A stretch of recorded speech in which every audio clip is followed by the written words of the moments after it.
Welcome back to Gear Up Windows YouTube channel. In this video, we will guide you on how to enable Ask Where to Save Each File before downloading in Opera on Windows 11 or 10 PC.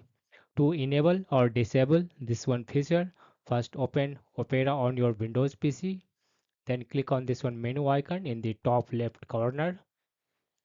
In the drop down menu, select Settings option. Under Opera Settings, click on this one gx.games. On the right, scroll down to this one downloads section. Here you will find this one option, ask where to save each file before downloading.